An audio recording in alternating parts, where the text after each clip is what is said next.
भाई अब फिर नहीं ना, the damage has been done ना। अब आपने जो हमें रास्ता दिखाया था, अब आप ये दो नंबरी ना करें हमारे साथ। अब हमें तो उस पर नजर आ रहा है कि भाई भूख बर्दाश्त करनी पड़ेगी। और फिर हमने वो हदीसें भी पढ़ ली, रसूलुल्लाह ने बता दी कि कुर्बे क़यामत के करीब तो मतलब वो रिसोर्सेज पे तो कंट्रोल होगा दज्जालियत का, और रोटी पानी तो मिलेगा उसको जो सरे तस्लीम खम कर देगा। और मुसलमान की तो खुराक क्या होगी, ला इलाहा इल्लल्लाह अल्लाहू अकबर सुभान अल्लाह, बैठ के अल्लाह अल्लाह करते हो, यानी भूखे मरो, इन अदर वर्ड्स मरेगा मुसलमान भूखा। तो ये वर्ल्ड व्यू क्या दिया जा रहा है? मुसलमान कब से ये सोचने लग गया कि मतलब मुसलमान की जो जिंदगी है वो सिर्फ सिर्फ 50 60 साल 100 साल के टाइम फ्रेम के अंदर फंसी हुई है। ये दुनिया के अंदर पैदाइश से लेके दुनिया के अंदर के मौत के अंदर तक। मेरी एक गुजारिश को समझे कि अली भाई जहां से सोचते हैं ना, जो मैं समझाऊं ये 3 घंटे ये देख के, और इतनी वीडियोस इसके अंदर मैंने आमिर भाई आज आपने दिखाई है, जो मैंने चूंकि वो छोड़ दिया था नूपुर शर्मा के बाद से, इतना दिल दुखाया इन्होंने कि कभी हम तो देखते ही नहीं थे कोई क्लिप। लेकिन मैं देखा और मैं हैरान रह गया हूँ कि यार इतनी मतलब दोगलापन और डबल स्टैंडर्ड्स जो हैं, इतना हद होती है एक चीज की। तो ठीक है ये जी। माशाल्लाह पीछे जी। अच्छा। जी आपको आवाज शायद ये होगी होने की। जी जी जी। बहरहाल जी, तो अर्ज ये है कि ये सब कुछ होगा भाई जब आप अल्लाह के दीन का नाम लेंगे, जब आप कुरान को हाथ में उठाएंगे, आप पे जुल्म भी किया जाएगा, आपको मारा भी जाएगा, आपको काटा भी जाएगा। किसी दो नंबरी में ना रखें उम्मत को, ना यूथ को किसी दो नंबरी में रखें कि नाम लेंगे आप रसूलुल्लाह का और आपको पहनाए जाएंगे फूल, वो भी वेस्ट की तरफ से। ना मेरे चंदा ना, पूरा का पूरा सूद के ऊपर उनका निजाम खड़ा है, सारी की सारी फ्रॉड के ऊपर उनकी दुनिया खड़ी है। जब आप मुसलमान कहते हैं और हाथ में कुरान उठाते हैं, तो आप तो चैलेंज करते हैं उनके पूरे के पूरे लाइफस्टाइल को, उनकी इस एम्पायर को, तागूत की खड़ी हुई इस पूरी दुनिया को, इस इमारत नहीं को आप चैलेंज सॉरी, करते हैं। सॉरी मैं आप बात कर रहे हैं, मुझे फिर बात याद है, मैं माजूर चाहता हूँ। जी अफगानियों के जी ऊपर जी बात की, कहते हैं जी अफगान ने क्या किया, चोरी के ऊपर सारी इकोनॉमी खड़ी है अफगानियों की, चोरी के ऊपर। तो अली भाई, आपके बिलवड वेस्ट की जो इकोनॉमी है वो किस पर खड़ी है आपको पता है? ओवरसीज के जो पनामा के निकले थे, कितनी बड़ी तादाद में थर्ड वर्ल्ड कंट्रीज से मनी लॉन्डर की जाती है और वेस्ट में इन्वेस्ट किया जाता है। यूके की इकोनॉमी का कितना बड़ा हिस्सा ब्लैक मनी के ऊपर है, अमेरिका की इकोनॉमी का कितना बड़ा हिस्सा ब्लैक मनी के ऊपर है। ये आप पढ़े तो सही, वाई नेशंस फेल पढ़े किताब, वाई नेशंस फेल जो बेस्ट सेलर गई है किताब, उस किताब को पढ़े कि थर्ड वर्ल्ड कंट्रीज से कितनी बड़ी तादाद के अंदर मिनरल्स, रिसोर्सेज, मनी चोरी किया जाता है, मनी लॉन्डर किया जाता है, और स्विस अकाउंट के अंदर पड़ा हुआ है वो पैसा, कितने मुल्कों का, कितने एसेट्स हैं जो थर्ड वर्ल्ड कंट्रीज के आपके इनके बिलवड वेस्टर्न मुल्कों के अंदर पड़े हुए हैं। कभी क्लेम कर सकते हैं हम सारे का सारा चोरी के ऊपर चल रहा है? आपके बर्तानिया के बारे में तो रिसेंटली कहा जाता था सारा सोना चोरी करके ले गए हिंदुस्तान का, चोरी के ऊपर खड़ा है। तो अली भाई ये प्लीज जरा आपकी बड़ी मेहरबानी है, आप करबला की सवारियां उठाएं मगर लेकर करबला ही जाएं, आपकी मेहरबानी। बस करबला ही जी छोड़े ना, धोखा ना दें कौम को। तो बहरहाल बस आखिरी बात आमिर भाई, बहुत शुक्रिया कि हुआ ये है कि अली भाई ने सारा कुछ ना, पता नहीं अब जैसे आप कह रहे हैं कि मौलवियों की जद में आकर और ये वो इन चक्करों में, लेकिन एंड खड़े भी उधर ही हो गए हैं उसी लाइन में। वो अगेन फिर वही बात ना कि अल्फाजो मानी में तफावत नहीं, लेकिन मुल्ला की अज़ां और है मुजाहिद की अज़ां और। अब अली भाई बन गए हैं एसी वाले मुल्ला, माजरत के साथ एसी के नीचे बैठे हुए हैं और उससे आगे कुछ नजर नहीं आता, और कमेंट करते हैं उसके ऊपर कि जिस बंदे के ऊपर दिन रात बम बरस रहे हैं, सुबह वो बच्चे की दिहाड़ी में 6 6 नमाजें पढ़ रहे हैं, सीधी सी बात है, जो है 5 नमाजें फर्ज और एक जनाजे की, और जो सारी रात जिन पे मिसाइल बरसते हैं उनके बारे में एसी के नीचे बैठ के आप कमेंट करेंगे कि नहीं नहीं नहीं नहीं नहीं, नहीं उनको बुजली का दरस देंगे जी, इधर इधर एडजस्ट कर लें, उधर बंदे एडजस्ट कर लें, इधर उधर कर दें, यानी चोर घर घुस जाए। तो उसके लिए आगे से अली भाई ने सबक ये दिया है कि बजाय मजाहमत करने के, हालांकि वहां पे इस्लाम ने भी शहादत का रुतबा दिया था कि घर में चोर आए तो उसको उसको मारो, उसके साथ लड़ो। अच्छा, अली भाई ने कहा जी घर छोड़ो, हम साई के घर में जाके पना ले लो और उसको को भाई ये तेरा ही है। इसके ऊपर अली भाई के ऊपर आमिर भाई बात अब याद आ गई, आप मुझे सिर्फ अगर थोड़ा टाइम दे दें। एक मौलवी ने कहा कि 5 लाख का इनाम है जो इसको मार देगा, ठीक है? तो अली भाई के चाहने वालों ने अली भाई को कहा कि अली भाई मशवरा ये है कि प्लीज बुरा भी ना मानिएगा, आप पाकिस्तान में आपकी जान को खतरा है, आप ऐसा करें आप इधर आ जाएं किसी कंट्री में, हम आपको वीजा जो है ना स्पॉन्सर कर देते हैं, आप यहाँ। अली भाई ने यार अगले दिन आहिर भाई, वीडियो बनाई। असल में सॉरी, आहिर भाई असल में मैं ना चाह रहा हूँ कि टॉपिक फोकस्ड रहे, क्योंकि ये चीज नहीं होनी चाहिए कि भाई लगे कि किसी की बस मैं ये चाह रहा हूँ, पर आप कर लें बात अपनी जी। मैं मतलब मेरा तो मकसद, मुझे नहीं पता इसमें किसी को क्या हो सकता है, मेरा मकसद ये था कि अपनी जात पे आई ना, तो अली भाई ने कहा था कि हम मौला अली के मानने वाले हैं और हम नहीं छोड़ के जाएंगे मुल्क, कभी भी नहीं। मेरा मुल्क है, मेरा घर है, मैं नहीं छोड़ के जाऊंगा। जो मैं पॉइंट बताना चाह रहा था, कभी भी नहीं मैं छोड़ के जाऊंगा। मैं क्यों जाऊं, जाएं ये लोग जो दहशतगर्दियां करते हैं, ये वो फलान, जो भी इनके बयान थे। लेकिन आज उन फलस्तीनियों को और उन सबको ये मैसेज दिया इन्होंने कि वो अपने घर छोड़ दें और इनको मतलब इधर उधर पनाह दे दी जाए, यानी वो ज़कात और चंदों के लायक उनको समझा अली भाई ने। तो ये कहाँ ला के अली भाई आपने छोड़ दिया कि वो फाका कश के मौत से डरता नहीं, जरा रूहे मोहम्मद उसके बदन से निकाल दो। ये मुझे तो ये चीज नजर आ रही है। बहरहाल बहुत शुक्रिया, अगर मेरी को बात वो आप लगी हो तो मैं माजरत चाहता हूँ, मकसद मेरा ये था। ठीक है, नहीं, ठीक हो गया, जबरदस्त, अल्लाह ताला जज़ाक खैर दे, माशाल्लाह। देखें, मैं एक चीज आपको यहाँ बताना चाहता हूँ, वो ये है कि भाई इंसान को ना अपना मौकफ दुरुस्त रखना चाहिए। मौकफ बड़ा इंपॉर्टेंट है। तो ये जो चीज रखी गई है ना सामने कि जनाब हुक्मरान करेंगे, फलाने करेंगे, अरे भाई सुबह शाम आप हुक्मरानों के ऊपर जो बलडोजर चला रहे होते हैं, हाँ जी, और जो आप उनकी तनकीद कर रहे होते हैं, उसके बाद आपको इनसे उम्मीद है, हाँ जी, हमने सोचा था हाकिम से करेंगे शिकायत, तेरी कमबख्त वो भी तेरा चाहने वाला निकला। तो इस सिस्टम को तो छोड़ दें। खैर, बड़ी तेजी से अब मैं आगे बढ़ने लगा हूँ। कॉलर्स को लेने से पहले मैं ये बताता चलूं, आपने देखा है कि मैं अहीर भाई जो कि हमारे बड़े प्यारे दोस्त हैं, उनको भी रोक रहा था। किस वजह से, उसकी वजह बताता हूँ। हालांकि अहीर भाई ने एंड में अपना पॉइंट रख दिया जो कि उससे लिंक्ड था, मगर ये याद रखना है, टॉपिक इंजीनियर मोहम्मद अली मिर्जा की जात नहीं है, टॉपिक फिरकों के अंदरूनी इख्तलाफ नहीं है। ये जो बैक स्टेज बैठे हुए हैं गौर से सुने, आपके लिए खास है। टॉपिक इंजीनियर मोहम्मद अली मिर्जा की जात नहीं है, टॉपिक फिरकों के अंदरूनी इख्तलाफ नहीं है, टॉपिक जनाब किसी बंदे की करैक्टर असैसिनेशन नहीं है। टॉपिक है एक नरेटिव जो किताल फी सबीलिल्लाह के कॉन्टेक्स्ट में दिया गया और उससे इस्लामी जिहादी रूह जो मजरू हुई है, वो है टॉपिक, ठीक है। और उसको मैंने पॉइंट्स के अंदर एक्सप्लेन कर दिया हो, तो उसको सामने रखते हुए आपने बात करनी है, ठीक है। कॉलर ले रहा हूं, इससे हट के जो भाई भी बात करेगा मैं उतार दूंगा, ठीक है। मैं वंस अगेन आमिर भाई रियली सॉरी, मैं माजरत चाहता हूं, बिल्कुल, जज़ाकल्लाह। नहीं कोई बात नहीं, जज़ाकल्लाह, कोई बात नहीं। तो कोई भाई भी इस टॉपिक से हटकर इधर उधर अंदरूनी इख्तलाफात की बात करेगा, मैं बगैर वार्निंग के हटा दूंगा उसे, बगैर वार्निंग के। ये आप सुन रहे हैं, बगैर वार्निंग के उसको हटा दूंगा और आगे बढ़ जाऊंगा, क्योंकि हमने फोकस टॉपिक पे करना है, खास तौर पर आज, ठीक है। जज़ाकल्लाह। वसीम अंसारुद्दीन हमारे साथ है जी, मेरा भाई वसीम अनवारुद्दीन, वसीम अनवारुद्दीन भाई, ठीक हो गया मेरा भाई, स्टेज खाली कर दीजिएगा, आपकी आवाज नहीं आ रही, जाकर सुन लें, आपकी आवाज नहीं आ रही मेरा भाई। नॉलेज गेनर हमारे साथ है, नॉलेज गेनर, माइक म्यूट है आपके, नॉलेज गेनर, ठीक हो गया। ट्रुथ सीकर हमारे साथ है जी, ट्रुथ सीकर जी, आ रही है बिल्कुल जी भाई। कैसे हैं अमन भाई, ठीक है आप, खैरियत से? मैं ठीक हूँ जी। मुसलमान है आप भाई? जी अल्हम्दुलिल्लाह जी, मुसलमान। लेकिन मेरा आपसे इस मौजू पे जरा थोड़ा सा ना, मेरा पॉइंट ऑफ व्यू जरा मुख्तलिफ है जो आपने पेश किया है। बिल्कुल आपका राइट है जी। मैं इंजीनियर मोहम्मद अली मिर्जा साहब के नैरेटिव से इत्तेफाक करता हूँ। मेरा ज़ाती ख्याल यही है कि हमें इतनी कुछ जज्बाती डॉक्ट्राइन जिस तरह वो कहते होते हैं, मैं ये बता दूं कि मैं उनका कोई स्टूडेंट नहीं हूँ, ना ही मैं उनका कोई बहुत ज़्यादा चाहने वाला हूँ, लेकिन ये जो उन्होंने मखसूस नैरेटिव दिया है मुसलमानों को, ये उन्होंने बताया है कि यार मुसलमान जो हैं वो इस वक्त लड़ाई के, यानी एक होता है ना आपका फाइटिंग मोड होता है, आप इस वक्त फाइटिंग मोड में नहीं, आपसे मुराद नहीं, हम सब मुसलमान जो है वो फाइटिंग मोड में नहीं है, तो उनको खामखा उसके अंदर लेके आना और बताना कि नहीं आप लड़ सकते हैं, आप जो ममोला जो है वो शाहीन से लड़ जाए, ये सिर्फ और सिर्फ शायराना बातें हैं, इसमें हकीकत नहीं है। तो मैं बड़े अदब से आपसे ये दरख्वास्त करूंगा, बड़े एहतराम के साथ मैं आपसे पूछना चाहूंगा कि अगर फॉर एग्जांपल मैं आपकी बात को मानूं तो मुझे बताएं कि हमारे पास वो क्या रास्ता क्या है कि जिसके थ्रू चल के हम और ये जो दुनिया में जो मुसलमानों के ऊपर जुल्म हो रहे हैं उनको खत्म किया जा सकता है। एक ऐसा रास्ता बताएं कि जो जज्बाती ना हो, जो मुझे लग रहा हो कि यार वाकई ये एग्जिस्ट करता है रास्ता। हाँ, वो घर बैठ के दुआ मांगे और 5 वक्त नमाज पढ़े और दुआ मांगा करें, ठीक है। जज्बाती तो नहीं है, ठीक है। बहुत शुक्रिया मेरा, ठीक, बहुत शुक्रिया जी, थैंक यू मेरा भाई, बहुत शुक्रिया। अपना ख्याल रखिएगा।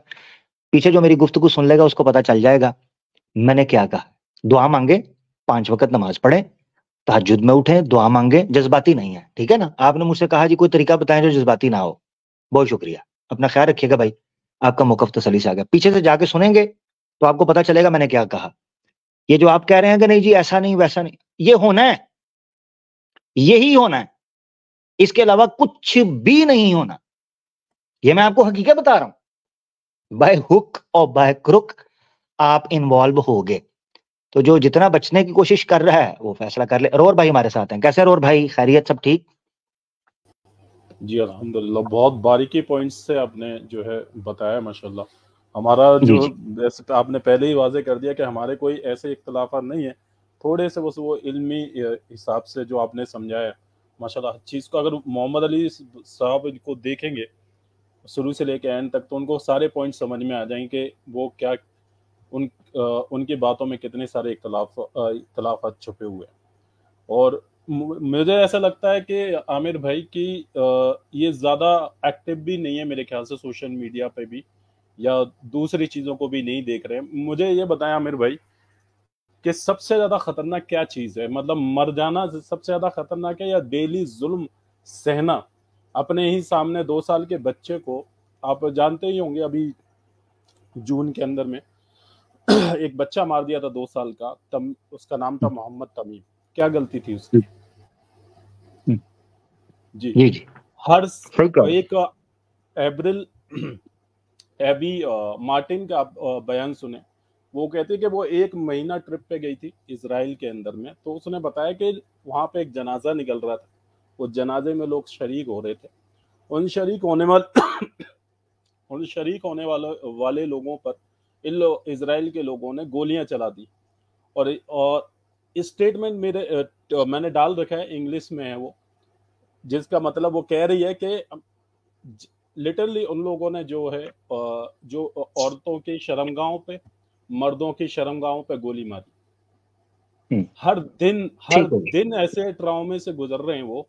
और ये हमारे मिर्जा साहब को पता होना चाहिए कि एक ट्रॉमे से गुजरने वाला इंसान के सामने में क्या गुजर रही है। तो क्या ज्यादा बेटर है, एक आसान मौत या फिर एक ऐसा जुल्म जो डेली हो रहा है, जो मेंटली ट्रॉमा से लोग गुजर रहे हैं? 8 साल के 9 साल के बच्चों को पकड़ के जेल में ठूस दिया जा रहा है। 60% तो खैर अब तक बच्चे शहीद हो चुके हैं। क्या ये नहीं मालूम मिर्जा साहब को? तो मेरी गुजारिश है कि वो देखें चीज को। और आज जो मुझे जैसा समझ में आया है कि अब उम्मत को ये छुई मुई वाले काम खत्म कर देने चाहिए। अपने बच्चों को की तरबियत को एक शेरों की तरह, फौलादों की तरह करनी चाहिए। और जो जिस तरीके से हमें कुरान और सुन्ना सिखा के गई है कि हर एक हालत के लिए कैसे खड़ा होना चाहिए, आमिर भाई ने अपने वाज़े तौर पे और सबूत के तौर पे, दलील के तौर पे बताया कि छुई मुई बनने का टाइम नहीं है। बी स्टैंड विद, मैं तो सीधा बोल रहा हूँ कि मैं तो भैया बी आर स्टैंड विद फलस्तीन, कि उसे आज़ाद होना चाहिए। जो मैंने देखा है इतने साल, मैं इकट्ठा कर रहा हूँ जितना न्यूज़ मुझे पता चल रहा है कि मैं बता नहीं सकता, मेरी रूह रो रही है अंदर से कि छोटे छोटे बच्चों के टुकड़े पड़े हुए हैं। कोई माँ जो है हाथ उठा रही है। ये अभी से नहीं है, ये तो अभी हुआ है, लेकिन उससे पहले भी 2 साल पहले भी अटैक हुआ था, अगर आपको मालूम हो कि उन लोगों पर 2 साल पहले भी मिसाइलें छोड़ी गई थी। तो हर दिन के डेली ट्रॉमा से गुजर रहे हैं वो बच्चे और माएँ और बहनें। तो ये सारी चीजें दिख नहीं रही हैं क्या? और आपने बयान सुना होगा जो कि एक्स जियोनिस्ट रह चुके हैं, डॉक्टर गैवरमेट जी। तो गैवरमेट खुद एक्स जियोनिस्ट रहे, तो वो खुद बताते हैं कि जो फिलिस्तीनियों की हालत इजराइल ने की है वो मतलब कोई कर नहीं सकता। जो नकबा हुआ था, उन्होंने उस नकबा की स्टोरी बताई कि रोर भाई कंक्लूड कर लें, मैं आगे बढ़ने लगा हूं जी। ओवरऑल मैं बस यही है कि मिर्जा साहब थोड़ा सा एक्टिव हों और जो पेन से वो गुजर रहे हैं वो पेन पे थोड़ा सा ज्यादा ध्यान दें, तो आपको समझ में आएगा कि एक आसान मौत बेटर है उस ट्रॉमा से। ठीक, बहुत शुक्रिया, जज़ाकल्लाह। रोर भाई मैं आपसे रिक्वेस्ट करूंगा कि YouTube पे चले जाइएगा ताकि ज्यादा लोगों को मौका मिल सके, ठीक है? बहुत शुक्रिया रोर भाई, जज़ाकल्लाह। किधर गए? अच्छा चले गए, सॉरी जी चले गए। बात होगी मुकम्मल उनकी? हाँ ठीक है, हाँ जी। अच्छा ठीक है। हमारे साथ खालिद, अच्छा जिन्होंने स्ट्रीम नहीं सुनी ना तो वो काइंडली स्ट्रीम सुन लें। ऑलमोस्ट बहुत सी चीजों के जवाबात पहले ही दिए जा चुके हैं।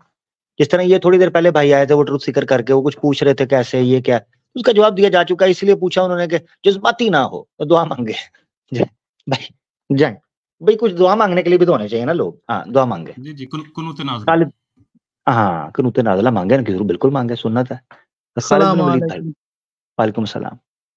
हाँ भाईजान, आपका स्ट्रीम मैंने सुना, बहुत अच्छा लगा। मतलब आप तो पहले वो ही सिखा दिया ना, जो घर को पहले पहचानना चाहिए, वो हम ये स्ट्रीम बहुत हमारे लिए बहुत ही जरूरी था, घर को जानने के लिए। और दूसरी बात ये है, मैं एक बात बताना चाहता हूँ, हमारे मतलब हमारे मुस्लिम उम्मा के लिए कितना सारे सहाबी ने मतलब शहीद हो गए, अपने खंजर मतलब सीने पे लिए, ठीक है ना, खंजर का वार। तो हमारे अगर हमारे मतलब हमारा जो आने वाला नस्ल है, जब हमको पूछेगा भाई आपने क्या किया जब आपके मुस्लिम भाई के ऊपर इतना अत्याचार हो रहे थे, आप तो कुछ बताया भी नहीं। तो ऐसा सो कॉल्ड मुस्लिम होने से ना होना बहुत अच्छा है। बता भी नहीं सकते हो यार, मुंह से सपोर्ट भी नहीं कर सकते हो, तो मुसलमान कौन सी चीज का। शुक्रिया भाईजान, शुक्रिया, बहुत शुक्रिया खालिद भाई, बहुत शुक्रिया, जज़ाकल्लाह। स्टेज छोड़ के यूट्यूब पे चले जाइएगा, आर्टिफिशियल इंटेलिजेंस हमारे साथ है। जी भाई, भाई आपकी आवाज ठीक नहीं आ रही। ओ भाई भाई बहुत शोर है, बहुत शोर है। रीज्वाइन करें मेरा भाई, रीज्वाइन करें जी। फवाद नवाज भाई, आर्टिफिशियल इंटेलिजेंस भाई बहुत शोर है आपके माइक में, रीज्वाइन कर ले मेरा भाई, ठीक है जी। वालेकुम अस्सलाम, अल्लाह का शुक्र, ठीक ठाक जी। बस अपना कमेंट देने से पहले छोटी सी मेरी गुजारिश है, अल्लाह ताला ने आज मुझे बेटे की नेमत से नवाजा है, माशाल्लाह माशाल्लाह। मैं बस आपसे गुजारिश करूंगा उसके लिए दुआ कर दें कि अल्लाह ताला उसको रखे हमेशा। आमीन, अल्लाह ताला उसको कायम दायम रखे, सलामत रखे जी। जज़ाकल्लाह आपकी दुआओं के लिए। तो मैं बस आपको ये कहना चाहूँगा कि मैं उन्हीं स्टूडेंट्स में से एक स्टूडेंट हूँ अपनी यूनिवर्सिटी में, यूनिवर्सिटी लाइफ से, मतलब 2011 से। और खुशकिस्मती से मैं भी एक इंजीनियर ही हूँ, तो मैं 2011 से इंजीनियर साहब को फॉलो कर रहा हूँ। और वाकई उनकी वजह से ना फिरका वारियत और ये सारी चीज़ें हमें बहुत समझ आई हैं। और उसका फायदा ये हो रहा है कि वो फिरका वारियत से हम वाकई इतने दूर हैं कि हम उनको भी अगर कोई गलत बात करते हैं तो हम उसे इंडोर्स करते हैं कि ये गलत है। जबरदस्त जबरदस्त, हम उनकी भी कोई ऐसी बात पे अगर ये नहीं करते कि जैसे उनके दूसरे स्टूडेंट्स करते हैं कि यार उन्होंने कोई गलत बात कर दी, नहीं नहीं ये इंजीनियर साहब ने कह दिया और ये सही होगी। जैसे उसी तरह जैसे वो कहते हैं कि यार कोई और फिरके में कोई बंदा बात करता है तो इसका मतलब ये नहीं है कि वो उसकी बात सही होगी। बात जो है ना कुरान सुन्नत पे जो है पेश की जाएगी, अगर उसके मुताबिक वो सही है तो वो सही है, वरना नहीं है। ये फायदा हमें हुआ है। तो मैं आपकी वाली स्ट्रीम को टोटली सपोर्ट करता हूँ। और मैं मैं कहता हूँ कि ये उनकी तरफ से ये जो है ना एक माजरत के साथ एक कौम को बुज़दिल करने वाली बातें उन्होंने की हैं ये वाली। इससे और ये मैं बिल्कुल ये नहीं मैं उनको फॉलो करता हूँ, ये भी मैं बोलूंगा 2011 से कर रहा हूँ, लेकिन मैं इस चीज का भी इकरार करूंगा कि ये चीजें जो आपने बोली हैं हक के ज्यादा करीब है, अल्हम्दुलिल्लाह। जज़ाकल्लाह मेरा भाई, बहुत शुक्रिया, जज़ाकल्लाह, बहुत शुक्रिया जी। हमारे साथ फवाद भाई थे जो बैलेंस्ड अप्रोच अपनी रख रहे थे, अपनी राय रख रहे थे, बहुत बहुत उनका शुक्रिया। मैं एक चीज ये जरूर कहना चाहूंगा कि हर बंदे का अपना एनालाइज करने का, अपना तज्जिया करने का तरीकाकार होता है। इंजीनियर मोहम्मद अली मिर्जा साहब की नीयत पर शक या उनके अंदर झांकना, ये तो नाउजुबिल्लाह हमारे बस की बात ही नहीं है ना। हम ये ना हमारी ये डोमेन है, ये तो हो नहीं सकता और ना कभी इस चीज का है। जारी बात है, इंजीनियर भाई भी ये कहते हैं कि हम जाहिर पर फतवा लगाएंगे, अंदर नहीं झांक कर देखेंगे, जाहिरी अल्फाज जाहिरी अंदाज जो है उस पर बात करें। तो मैंने भी जो अली भाई ने जाहिर में बात की है उसकी बात मैंने रखी है। तो अली भाई जैसे लेवल का एक बंदा है जो प्लेनेट अर्थ के ऊपर एक इतनी बड़ी फॉलोअरशिप रखता है, तो ऐसे बंदे को फिर अपना बयानिया या अपना नजरिया उम्मत मुस्लिमा को सामने रखते हुए रखना चाहिए, बजाय इसके कि वो मोरल डाउन करना शुरू कर दें इस तरह की बातें। ये बड़ा इंपॉर्टेंट है। बॉलीवुड इन्फॉर्मर भाई को मैं लेने लगा हूं, अगली बारी उनकी है। कैमरा ऑफ कर दे मेरा भाई, कैमरा ऑफ करते हैं जी। बॉलीवुड इन्फॉर्मर भाई हमारे साथ है। जी नमस्कार सर, आवाज आ रही है? आदाब मेरे, आवाज आपकी पता नहीं कट रही है थोड़ी सी। अच्छा, वो इको भी हो रही है। हाँ थोड़ा सा बस अब दिक्कत आ रही होगी, लेकिन मतलब हम समझ में तो आ रही होगी आपको, मतलब आवाज। जी जी समझ तो आ रही है जी, समझ आ रही है। हाँ तो सलाम वालेकुम, नमस्कार सर। आदाब आदाब भाई। सर मेरे को एक्चुअली एक बात ये पूछनी थी कि आवाज ही कट गई। अब आ रही है? जी बोले भाई। हाँ तो अभी जो ये मसला चल रहा है इजराइल और फिलिस्तीन का, तो मुझे थोड़ा सा आप प्रकाश डालेंगे, मतलब कि ये कौन मतलब सही है गलत कौन है, मुझे उसका समझ में ही नहीं आ रहा कुछ कि भैया किसने मतलब गलती की, पहले शुरुआत करी, या मतलब कि फिलिस्तीन को कोई कोई देश है इस्लामी देश है वो उनका साथ दे रहे हैं, और इजराइल है जैसे अमेरिका उसका साथ दे रहा है। तो आप मुझे थोड़ा सा बताएंगे इसके बारे में? जी इस बारे में मुफ्ती साहब के चैनल के ऊपर भी वीडियो मौजूद है, मेरे चैनल के ऊपर भी वीडियो मौजूद है, आवाज़े हक ऑफिशियल पर चले जाएं उस पर वीडियो मौजूद है, मुफ्ती साहब के चैनल पे वीडियो मौजूद है। ये लंबा प्रोजेक्ट है, लंबा काम है, इसके ऊपर बहुत दफा बात कर दी है, ठीक है, और इस पर हर बार तो बात होने से रही, ठीक है। बॉलीवुड इन्फॉर्मर भाई आगे बढ़ते हैं, ठीक है, उसको आप देख लें तो आपको पता चलेगा। बहुत शुक्रिया मेरा भाई। बॉलीवुड इन्फॉर्मर भाई थे वो, बेसिकली बेसिक्स जो हैं उस पर बात करना चाह रहे हैं। अली हमारे साथ हैं जी। अली अस्सलाम वालेकुम। वालेकुम सलाम जी। अली भाई जी मैं आपसे एग्री करता हूँ, लेकिन एक्चुअली अमेरिका को अमेरिका के सुपर पोजीशन पर रखे सब मुसलमान है, क्योंकि 1970s में गोल्ड रिजर्व्स के खत्म, मतलब गोल्ड रिजर्व्स के ऊपर ना जो डॉलर छापे थे वो बैंकरप्ट हो गया था अमेरिका, तो वो टाइम पे वो आके ब्रेंटन वुड एग्रीमेंट करा था, जिसकी वजह से ऑयल के बेसिस पे डॉलर ट्रेड करना बल्कि बोले थे, उसकी वजह से अमेरिका आज तक सुपर पावर है। सऊदी पूरा तेल डॉलर में बेचता, वही लेके जाके अमेरिका में इन्वेस्ट करता है, जिसकी वजह से अमेरिका में इनोवेशन हो रहे, अमेरिका मतलब और जो भी वेस्टर्न कंट्रीज है पावर में है। मुसलमानों की तबाही का रीजन ये जो पेट्रो डॉलर है, जिस दिन पेट्रो डॉलर हटा अमेरिका में तबाही आती, जिसकी वजह से अमेरिका जो $4 बिलियन हर साल जो इसराइल को दे रहा और जो भी एड्स है मदद कर रहा, वो मदद नहीं मिलती मुसलमानों को लड़ने के लिए। और आज भी अमेरिका मुसलमान कंट्री ने उसको धमकी दिया कि हम वो जंगी जहाज भी जा रहे हैं, कोई भी इसका एडवांटेज मत लेना और कोई भी मुस्लिम कंट्री जाके फलस्तीन का सपोर्ट नहीं करना। तो अगर मुसलमानों को इसका एक्चुअल सोल्यूशन होना तो बेसिकली आप जो बोले लड़ना पड़ता, वो तो बिना लड़े नहीं हासिल कर सकते। क़यामत से पहले अलमहदी आके वही होता, लेकिन पेट्रो डॉलर हटना चाहिए। अगर पेट्रो डॉलर नहीं हटा, चाहे मुसलमान कितना भी क्या भी कर ले, कुछ भी फायदा नहीं होने वाला है, क्योंकि हाँ ठीक है, बिल्कुल बिल्कुल बिल्कुल मेरी बात सुने। जब हम कहते हैं ना किताल फी सबीलिल्लाह, ये मैंने एक ऐसी ब्रॉडर टर्म इस्तेमाल की है जिसके अंदर टैरिफ्स आते हैं, सैंक्शंस आती हैं, बाइकआउट्स आते हैं, ठीक है, पॉलिटिकल रिफ्ट्स आती हैं, और इसके साथ साथ वॉर्स आती हैं। इसको वेज करना होगा। अब जैसे कैंप्स बने हुए हैं, अब रोमन और पर्शियन अंपायर की जो आपस में टसल थी, उसमें किस तरीके से मुसलमानों ने अपना किरदार अदा किया था और जंग लड़ी थी, असले की लॉजिस्टिक सपोर्ट कहां से मुसलमानों को मिल रही थी, ये वो सारे हिस्ट्री के पार्ट्स हैं जिनको मुसलमानों से पढ़ना चाहिए। अब यह बात आपकी बिल्कुल ठीक है, हमारे लोग जाने की कोशिश करते हैं तो उनके ऊपर पाबंदी आ जाती। उस पाबंदी को कैसे तोड़ा जाएगा? आंखें दिखाकर। अब आंखें दिखाने से डरते हैं। रशिया से पेट्रोल लेने के लिए जा रहे थे, एक मिनट मैं आपको बता, रशिया से एक स्टेट की बात बता रहा हूं, रशिया से पेट्रोल लेने के लिए जा रहे थे सस्ता, तो आंखें दिखाई किन लोगों ने? जो बिगेस्ट प्रोड्यूसर्स हैं ऑयल के, उन्होंने आंखें दिखाना शुरू कर दी कि ये हमारी फिर रिफाइनरीज का क्या है, हमारे जो कार्गोज खड़े हैं उनका क्या होगा। ये जो वॉर है अभी ब्रिक्स के अंदर शामिल हो गया ना, सऊदी भी शामिल हो रहा है, उसका क्या तरीका है कि वो इंटरनेशनल मार्केट के अंदर डॉलर के बेस पर जो परचेज की जाती है और डॉलर के पीछे जो पेट्रोल खड़ा हुआ है, इस बेस के ऊपर जो इकोनॉमी कर रही है, ये डॉलर को समझ लें सपोर्ट दी हुई है। जैसे स्तंभ होता है ना, स्तंभ पिलर, तो डॉलर के नीचे जो पिलर है वो पेट्रोल का है।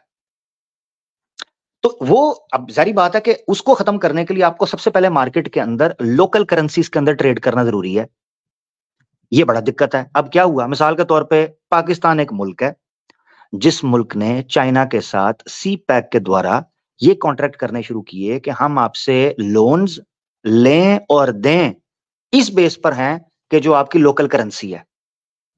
आपके साथ फटाफट IMF आ गया, फटाफट जनाब वर्ल्ड बैंक आ गया, उन्होंने आकर कहा डिस्क्लोज करें आपकी टर्म्स एंड कंडीशंस, क्या आप डॉलर के थ्रू लोन दे कर रहे हैं, IMF का पैसा तो नहीं CPEC को दे रहे, किस तरह कर रहे हैं, लोकल करेंसी में क्यों ट्रेड कर रहे हैं। ये वो सारी गेम है जिसको समझना। जो आप बात बयान कर रहे हैं वो पार्ट ऑफ द प्लान है। मैंने किताल फी सबीलिल्लाह जो बड़ी पिक्चर के अंदर क्या उसकी वजह, मिसाल के तौर पर किताल फी सबीलिल्लाह में गज़वा बदर ले लें, गज़वा बदर से आगाज हुआ ना जो बड़ा, उससे पहले छोटे छोटे सरिया जाते थे। गज़वा बदर में सबसे पहला पड़ाव उन 3 रस्तों पर पड़ा था जिनसे ट्रेड होती थी। आपको पता है अली भाई इस बात का? जी जी जी ठीक है। 3 बड़े रास्ते थे, एक मिस्र की तरफ से जाता था, यानी मिस्र को, इराक को और शाम को। ये 3 बड़े रास्ते से जिन रस्तों को ब्लॉक कर दिया था मदीना के लोगों ने, और वो शारक काटी थी। ये है वो तरीका। अब कुछ अरसा पहले उन्होंने वो जो क्या उसका नाम है, मेरे ध्यान से निकल गया, अभी देखो एकदम स्किप कर गया, आता फिर निकल गया। सद्दाम हुसैन? क्या? नहीं सद्दाम हुसैन नहीं यार, वो जो एरिया था जिसके ऊपर ईरान ने अपना शिप खड़ा कर दिया था, ब्लॉक कर दिया था, Hormuz, strait of Hormuz. Straits of Hormuz, ठीक है, हुर्मुज के। अब उस एरिया को कवर किया और शोर पड़ गया पूरी दुनिया के अंदर। स्ट्राइक्स मार रहे हैं, ड्रोन स्ट्राइक्स मार रहे हैं जहाज को गिराने के लिए, और उनको पीछे उनकी शिप्स को खत्म, ब्लॉकेड किया है कि यहां से ट्रेड नहीं होगी जब तक हमें जगह नहीं दिया जाएगा। दुनिया ने स्टैंड नहीं लिया, मुस्लिम दुनिया को स्टैंड। एक ही तरीका है, मैं आपको एक चीज बताऊं, आप या तो वेस्टर्न पॉलिटिकल सिस्टम के तहत चलेंगे या उसके अगेंस्ट चलेंगे। उसके तहत चलेंगे तो वो आपके इंटरेस्ट में तो बिल्कुल भी नहीं है। आपको उसके अगेंस्ट चलना है तो एक वॉर होगी, क्लियर बात है, ये मैं आपको बता दूं, इसके अलावा कोई ऑप्शन नहीं है। तो बाय हुक को बाय क्रुक आपको अपने इंटरेस्ट के लिए इनके अगेंस्ट उठना पड़ेगा, और वो स्टार्टिंग विद द इकोनॉमी, जो आपने कहा, starting with the currency Wars. Currency Wars एक बुक भी है बड़ी इंपॉर्टेंट, उसको भी पढ़ना चाहिए कि पेट्रो डॉलर कैसे खड़ा होता है। काफी साल पहले मैंने ये बुक खरीदी थी, करेंसी वॉर्स। तो उसमें एक वर्ल्ड टॉप के एक इकोनॉमिस्ट थे, उन्होंने थ्योरी कॉइन की थी कि करेंसी वॉर्स के जरिए जीता जाएगा, और ये ट्रू है। मतलब चाइना के साथ ग्राउंड के ऊपर वॉर हो रही हो या ना हो रही हो, मगर टैरिफ्स के जरिए वॉर हो रही है, ठीक है। हवाई के ऊपर क्रैकडाउन किया जाता है, या 5G के थ्रू क्रैकडाउन किया जाता है, या टैरिफ्स लगाए जाते हैं। गो के अभी बिजनेस कर रहे हैं वो, मगर यहां से वो अपनी चीजें महंगी करते हैं, वो अपनी चीजें महंगी कर लेते हैं। ये है। हजरत उमर फारूक के जमाने के अंदर भी जब रोमन एम्पायर के बॉर्डर्स खुले थे, तो उस वक्त जो है ना वो जिसे कहते हैं टूल प्लाजाज जो लगते हैं बॉर्डर क्रॉस करने के लिए, चेक पॉइंट्स होते हैं, तो उन चेक पॉइंट्स को रखा गया था। तो हजरत उमर फारूक से जब पूछा गया कि हमें कितना चार्ज करना चाहिए, उन्होंने कहा तुमसे कितना चार्ज करते हैं, उन्होंने कहा इतना इतना, उन्होंने कहा तुम भी इतना करो, और अगर ये बढ़ाएं तो तुम भी बढ़ा दो। This is called the currency या ट्रेड वॉर। तो इस इकोनॉमिकल दुनिया के अंदर मैंने बताया, अभी यही बात मैं कर रहा था कि पॉलिटिकल स्ट्रगल जिस तरीके पर ये करवाना चाह रहे हैं कि वेस्टर्न पॉलिटिकल सिस्टम के अंदर रहते हुए हो, तो भाई ये तो नहीं होने की, ये बिल्कुल भी नहीं होने की। इसके अगेंस्ट चल के वॉर होगी।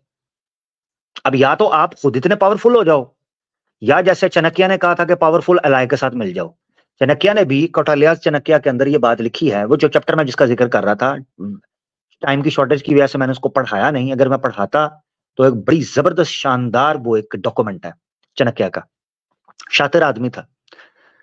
तो उसने लिखा है कि अगर आप अपने सुपीरियर एनिमी के साथ लड़ने लगे हो तो उसके 2 तरीके हैं, या तो शहादत के लिए तैयार हो जाओ, है ना, जहन बना लो कि ठीक है भाई जीवन में जितना जीना था जी लिया, या फिर अगर आपने स्ट्रेटेजी के लिए लड़ना है तो अपने जो आप जिस सुपीरियर से लड़ रहे हो उसके ऑपोजिट कोई सुपीरियर है तो उसके कैंप के अंदर एलाय बनाओ, एलाइज। तो मुस्लिम दुनिया को चाहिए कि अपने एलाइज बनाए, कैंप खड़े करे। न्यूट्रल रहने का टाइम चला गया हुआ है। कुछ लोगों ने न्यूट्रल रहने की पास्ट के अंदर कोशिश की थी, आज वो न्यूट्रल नहीं है। इंडिया कभी न्यूट्रल रहा करता था, आज इंडिया न्यूट्रल नहीं है। आज इंडिया इसराइल के साथ खड़ा है, पास्ट के अंदर रहता था, तब उसका इंटरेस्ट वो था। हमने शुरू से ही कैंप ही उल्टा पकड़ा मुसलमानों ने। तो ये सॉरी बात मैं आपकी ले गया, जो आप पेट्रो डॉलर की बात कर रहे हैं ये एक फैक्ट है और इंक्लूडिंग है उसके अंदर ऑब्वियसली वॉर के अंदर। जी आप